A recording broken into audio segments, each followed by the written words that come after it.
ปว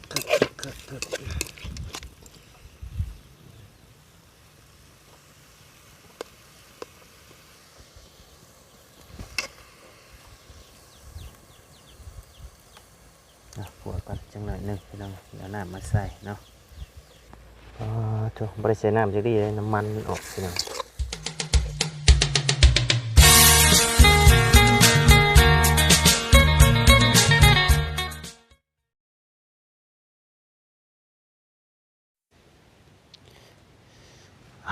เนาะพี่น้องเปิดภาพมาบัดนี้ก็อยู่ในอยู่หน้าได้พี่น้องเลยบัดนี้เนาะโอ้ยมาเผาหน้าพี่น้องเลย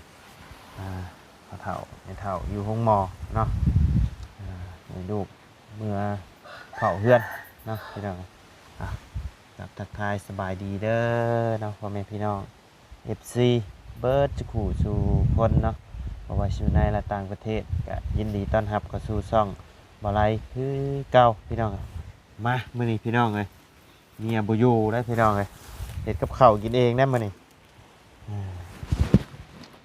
กับข้าวกินเองพี่น้องเลยหิวข้าวเลยยังบ่ได้กินข้าวเช้าอยู่บ่ายโมงแล้วเนาะมาแต่พุ่นละห้องหมอพุ่นละพี่น้องเลยไปส่งข้าวส่งน้ำแล้วก็มาออกมาหน้าพี่น้องเลยมาเบิ่งงัวเบิ่งควายก่อนเนาะสิออม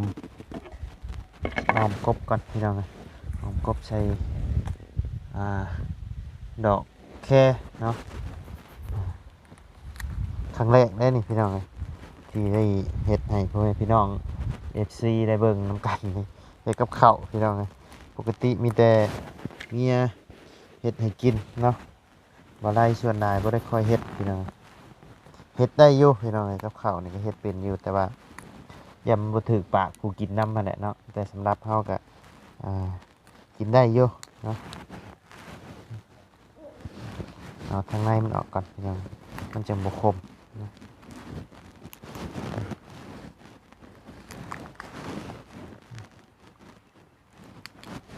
บางคนผู้เพิ่นมักเพิ่นก็ใส่เลยเนาะแต่ว่าได้มันขมบ่มักมีสมพอดีหรือว่าต้นกระเจี๊ยบเนาะพี่น้องเอามาแกงใส่น้ำกัน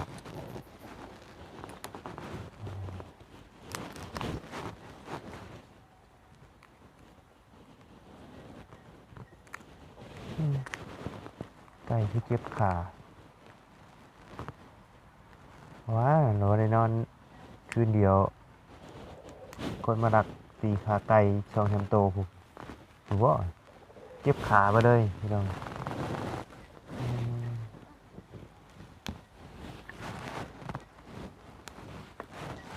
ยังบ่ทันมาอยู่ทางไม่เท่ากับพี่น้องเลยใส่เลือดอีกก้อนจักถุงเนาะใส่เลือดอีกก้อนถุงนึงเป็นนะหมอเพิ่นก็สิอนุญาตให้กลับบ้านเลยเนาะกันบ่ใส่กลับมาก็สิได้กลับไปคือเก่าเพิ่นว่าเนาะเอาใส่ให้มันแล้วเลยเนาะพี่น้องเงียบเงาไว้อยู่คนเดียวอยู่หน้าพี่น้องมื้อนี้เนาะบ่ได้ไปทางใดอยู่ว่าสิไปขึ้นเฮือนมีตู้6 ปีหั่นก็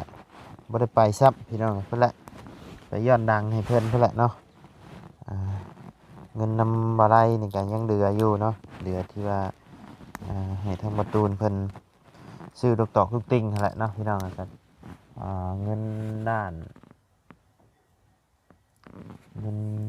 ห้าเนาะเงินด้านห้าประตูนชื่อไป9,500,000เนาะก็เหลืออยู่5,500,000อยู่5,500,000เนาะก็ได้เดี๋ยวว่าได้ชื่อเป็นผ้าห่มผ้าแพร่ไปให้เพิ่นก็ได้เนาะพี่น้องเงินส่วนที่เหลือเนาะชื่อเป็นผ้าห่มเพราะว่าช่วงนี้หน้านี่ก็เป็นหน้าหนาวแล้วนะพี่น้องหน้าหนาว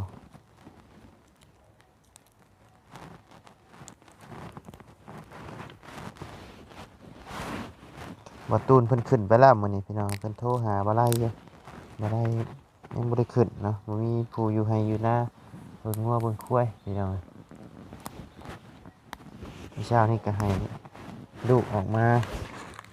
เข้าแต่เช้าไปสิไปห้องหมอ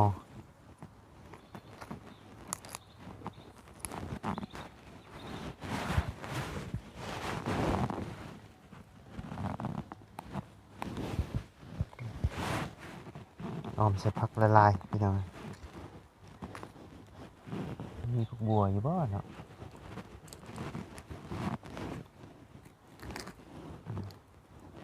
เอาออกก่อน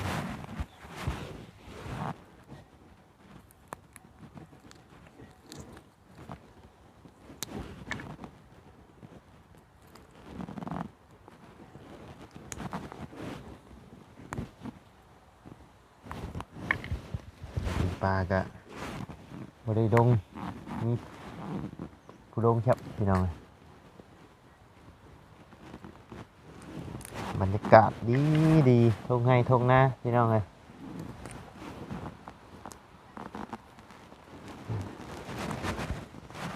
มะเขือกับแกงใช้น้ำเลยพี่น้องต้นดอกแคตำทำให้เถาเราปลูกไว้แล้วมาปลูกมายังพี่น้องเลยเจ็บก็ยังเฮ็ดได้ผู้เฒ่าพี่น้องบอกกับบ่ฟังเนาะเฮ็ดตลอด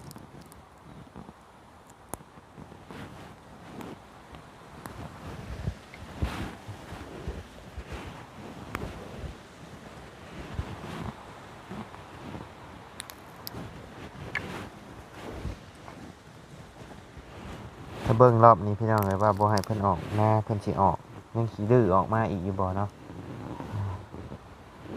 นี่แต่ว่าสิให้เพิ่นให้พ่อเฒ่าเขาไปนอนอยู่บ้านเด้อแหละพี่น้องบางเทื่อก็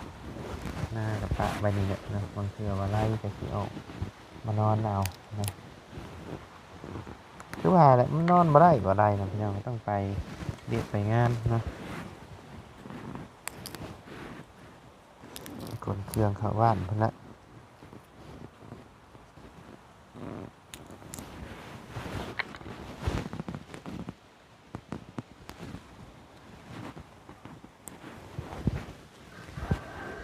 เดี๋ยวให้แล้วหน้าเลยคนก็เข้านอนเฮือนนอนชานหมดแล้วพี่น้องเลยเงียบเนาะเนี่ยอยู่ในห่มต้นหมากแดงนี่แหละ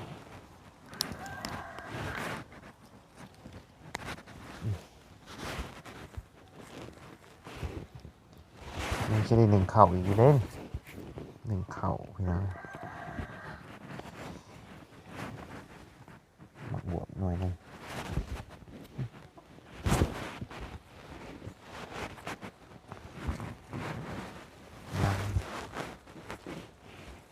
น้ำก่อนพี่น้องชุบน้ำก่อนชุบน้ำก่อน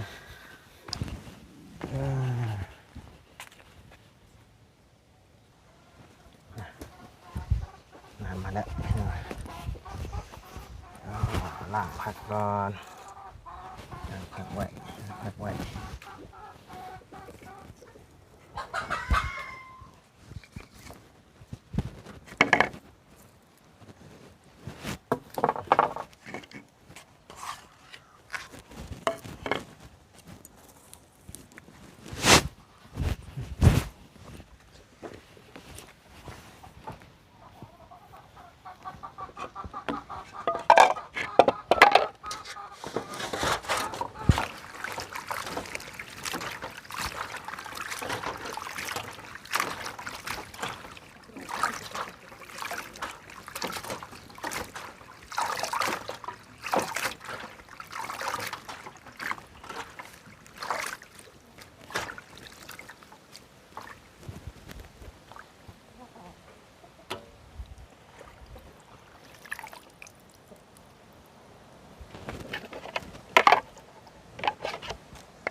เฮ็ดเองกินเองมื้อนี้พี่น้องเอ้ย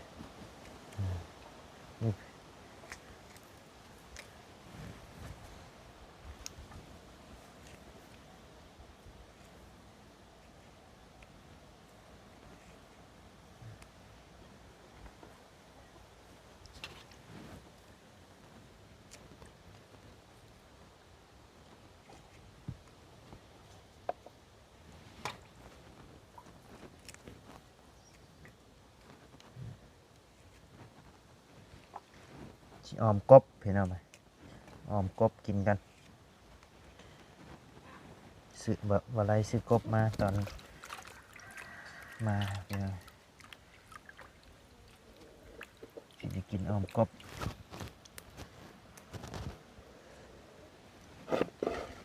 เรียบร้อยพักไว้ใส่แกงเดี๋ยวขึ้นไปคั่วกบก่อนพี่น้องแป๊บหนึ่งเนาะ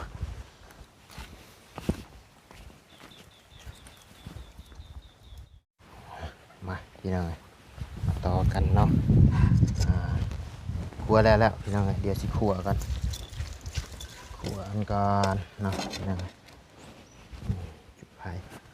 อยู่ผู้เดียวพี่น้องเลย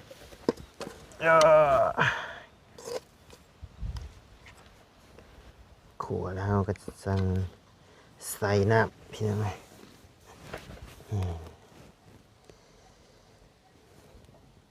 เห็ดกินแล้วก็สั่งสิแบ่งมือให้ลูกนำพี่น้องเลยให้เพื่อนมือเผาเพื่อนเนาะ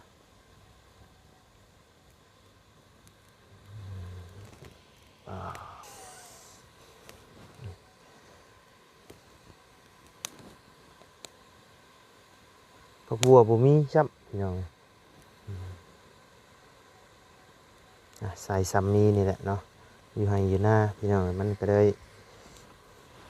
อย่างกระยะเนาะ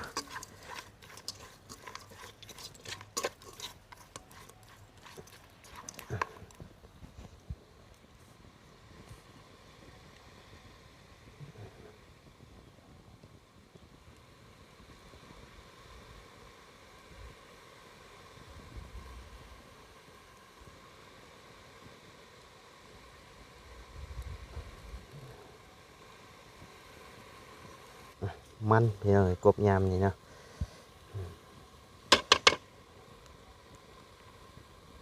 กบข้าวหูเลย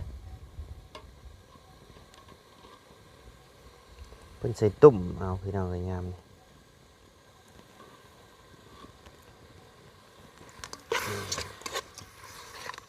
ขัวมัน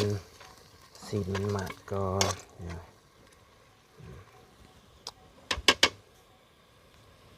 ใส่น้ำ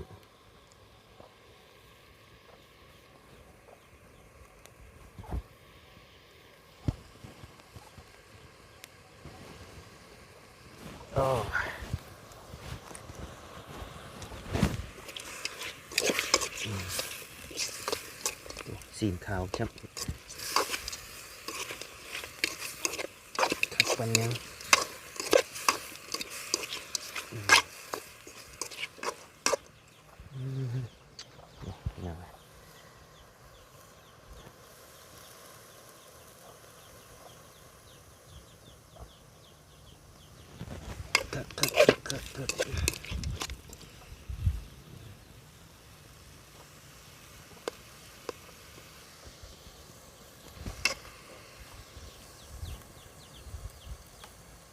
ขัวก่อนจังหน่อยหนึ่งพี่น้องเดี๋ยวน้ำมาใส่เนาะบริเวณน้ำจะดีเลยน้ำมันออกพี่น้องครับใส่สุกแล้วสมขามก่อนหน่อยหนึ่ง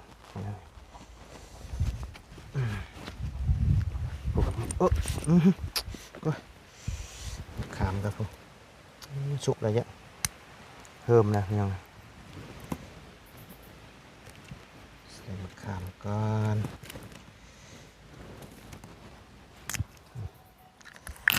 ขาม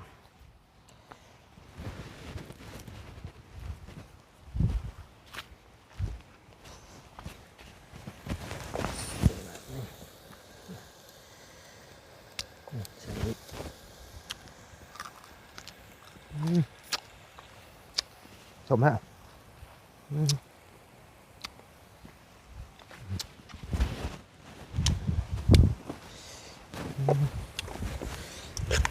น้ำมันเนาะ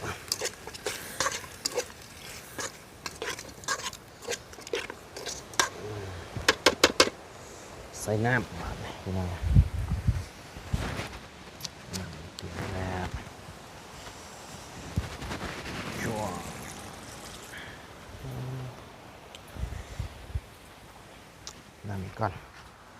ส่น้ำเนี่ยปลาให้พดกันหน่อยนึงพี่น้องเลยคือจังหวะเดียวมาทั้งนี้คือเห็นพักพี่น้องเลยบ่ไรดืมเบิ่งทั้งนี้พี่น้องเลยโอ้มีพักอยู่พี่เลยนี่เนาะนี่ผักบัวพี่น้องเลยบ่ไรคิดว่าผมมีอยู่นี่เนาะใช้ประตูทางเข้าอยู่ใช้กันเข้าทางไหนบ้านเข้านี่บ่เข้านี้เนาะบ่ได้สังเกตบ่ไรกับพี่น้องพวกบ่ได้ออกมาหน้าแต่โดนเลยเนาะก็ได้บ่ฮู้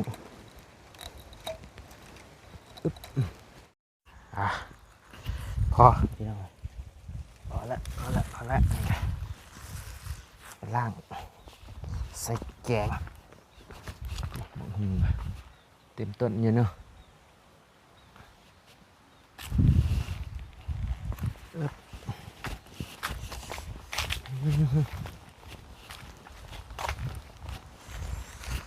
โอ้คัน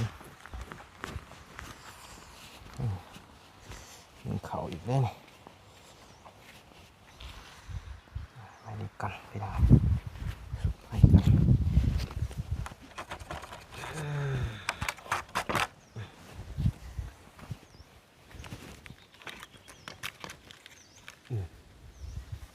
เป็นน้ำมันเลยครับพี่น้อง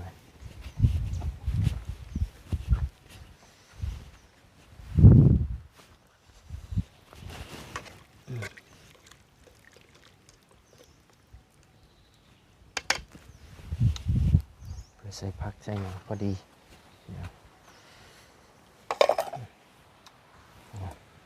ล้างมาแล้วเรียบร้อยพี่น้องในระหว่างรอหมอพดเนาะพี่น้องมาไล่ที่ไปเอากล้วยมากินน้ำก่อนพี่น้องเลยกล้วยมากินน้ำกินในกันแมบน้ำแมบในก่อนพี่น้องเลยมาพี่น้องเลยใส่ผักลงไปแล้วบาดใส่ผักละลายเลย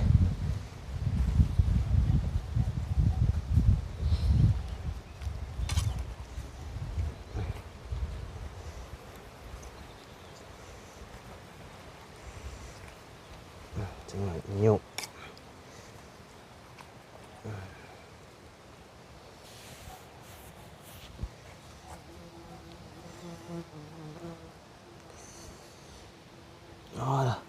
ฮอด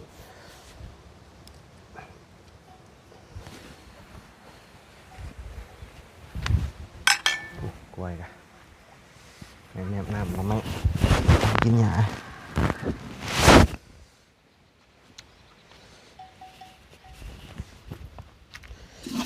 เอามาหนึ่งกันพี่น้องหนึ่งข้าวต่อ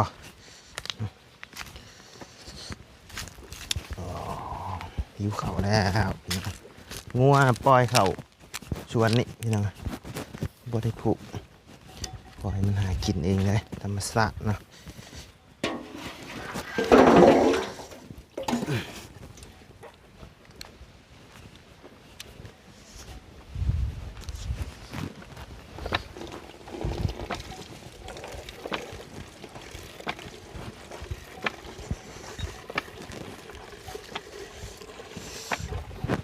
กินสุกเอาพี่น้องโคตรหนำมันเป็ด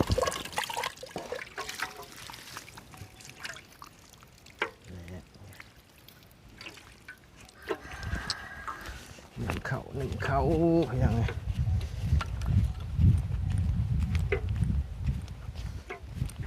นิดหน่อยเขาอยู่เขาก็จัก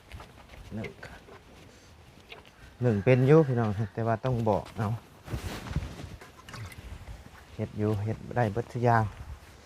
หน่อยนี่เฮือนแต่ว่าเขาก็บ่ฮู้ว่าสิเห็ดบ่หั่นน่ะ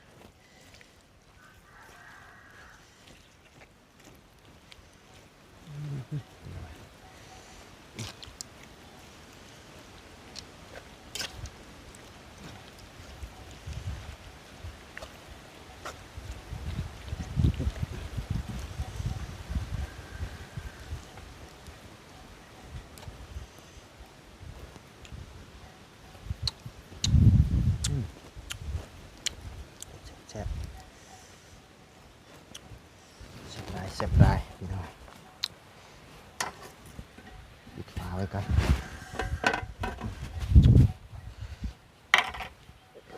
พดก่อน